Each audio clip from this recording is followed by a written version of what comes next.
Hey, how are you guys doing? And today we're going to be getting into the Shannon Ryan detention ordered court documents. A lot of the Facebook people have probably seen this. I think it's worth a read. And before we get into that, a couple of things that I wanted to talk about and address unrelated to this story. With the last video I did with Maliyah Bass, I went on this thing talking about Pedialyte and I made a mistake. It was Pediasure that the grandmother was talking about. I don't know why. I just put them together, Pedialyte, Pediasure. Amanda and a couple other people commented on the previous video on YouTube. Thank you guys for correcting me on that. And the Pediasure is like, I'm sure a lot of people know, it's like that protein, nutrient, milky-like drink that has a lot of, it's almost like a meal replacement in some cases. It tastes a lot better, I think, than the Pedialyte situation. So maybe that's the reason why Maliyah liked it. Also, you can still ask the question, well, maybe she wasn't or didn't have the nutrients that she needed to be getting, but that's all speculation. The other thing that I wanted to talk about that I thought was really interesting, because I was talking to Tiffany about this behind the scenes. Monday, I had this whole thing set up where I was going to meet somebody. I don't want to give too much details because I want to like put her on the spot or anything like that. But I was meeting somebody on Monday, and I'm going to talk about this in the channel members and for YouTube and Facebook. We're going to have a private conversation, and I want to hear you guys' thoughts on that. But she canceled. She texted me today, and I guess this person's family was concerned for their safety, and so they weren't interested in coming back to talk about things, which I can understand that. Tiffany had some interesting theories behind that. The original neighbor that went on TV and did the press thing, the interview, she's like gone. She's gone. There's somebody that was like looking into her. They looked up all her information and stuff like that. I tried reaching out. Gone. Poof. By the way, Becky on Facebook posted with regards to Maliyah's grandmother, how I mentioned it was kind of abrupt. She said that the family requested each individual family member to only speak for 2 minutes. So that's the explanation to that. The other thing too, somebody commented on the previous video that I did that there's not much you can say with regards to a 2-year-old, and I totally disagree. I have thousands of pictures, videos of Maddie when she was a newborn. There's plenty I could say, but again, it was just my own personal thing. I would have liked to see more of a personal experience. I think that means more. It's more meaningful than just reading the same scriptures and the same sayings that we say at every person's funeral. I like more of a connection kind of thing, but that was just from a personal perspective. Anyway, with the court documents, so this is the detention order, the United States of America plaintiff versus Shannon DeMar Ryan defendant, which, by the way, Shannon's alleged mother has been commenting. Either the mother or somebody really close to the family has been dropping a bunch of comments, going back and forth with the interview that I did on Melly. You should go check that out. I mean, if you guys want to do a video on that, we can talk about it. She seems to be kind of upset.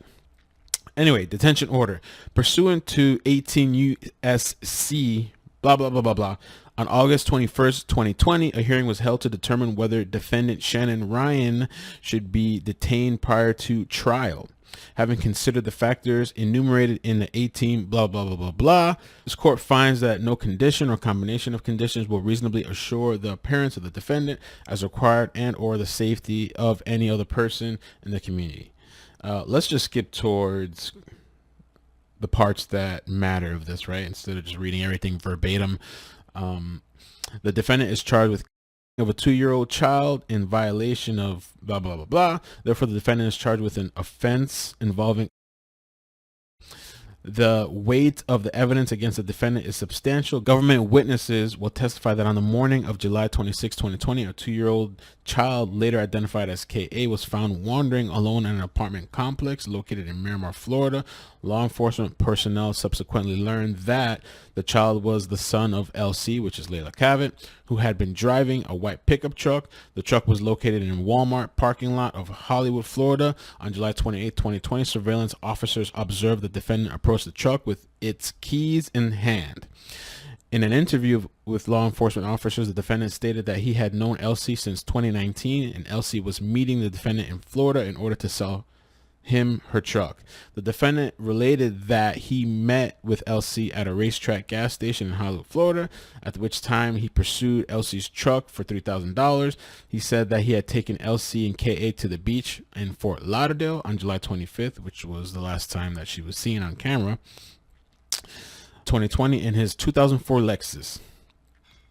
The three then returned to the gas station and parked at the pumps. According to the defendant, at approximately 2:30 a.m. on July 26, LC and KA left the area with several black males in a dark sedan. The video surveillance at the gas station did not show the defendant's car parked at the pumps.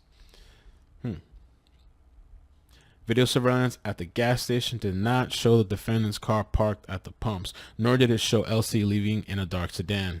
So that is alleged lies. Video surveillance footage of the Miramar apartment complex where KA had been found showed a vehicle which appeared to be the defendant's Lexus, which is distinctive because it's missing its front bumper, in the vicinity only minutes before KA was found.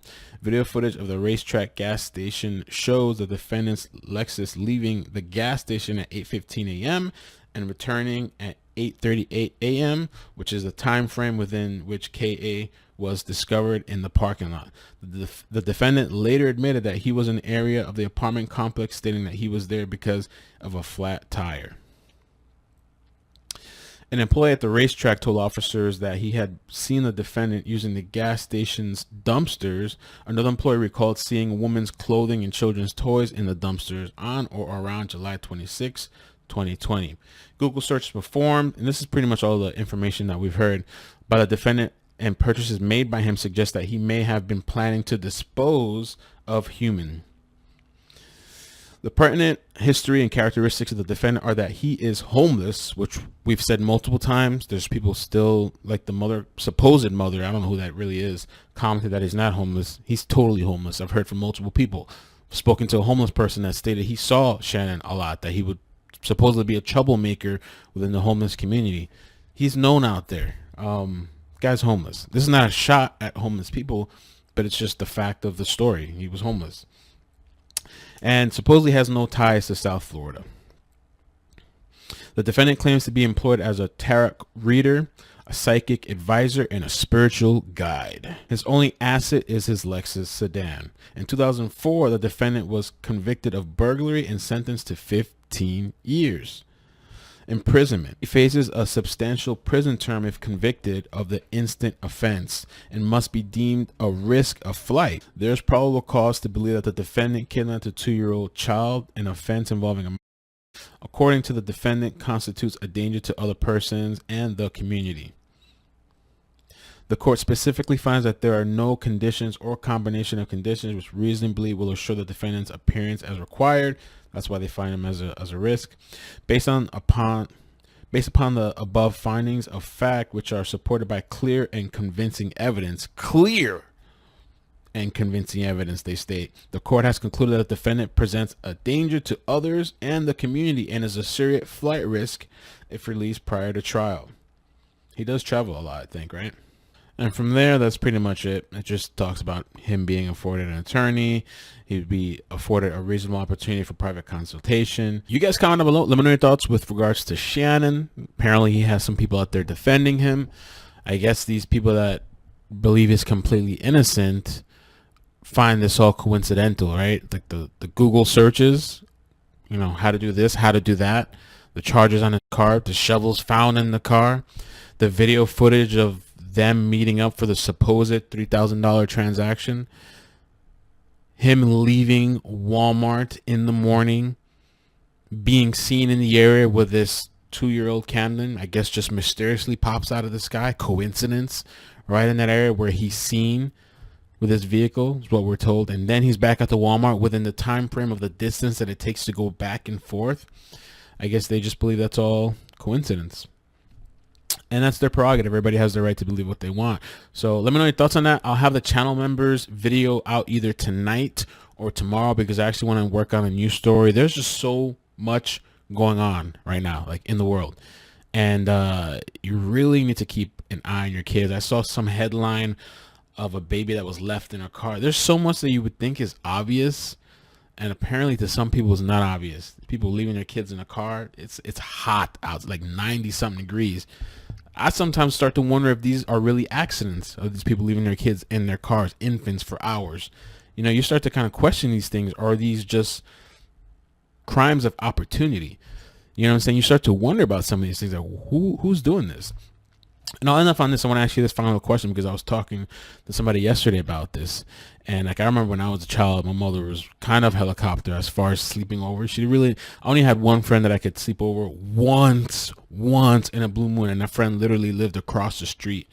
And once in a blue moon, do you let your kids sleep over? Because like this day and age, it's kind of even scary to even think about letting your child sleep over somewhere because you have no idea what's going on in that other house. You think you know somebody, you don't really know. Maybe they invite people over, maybe they have a family member over. Who knows about that family member? Who knows about that person? That person can be a weirdo. Maybe that person's husband or wife could be a weirdo.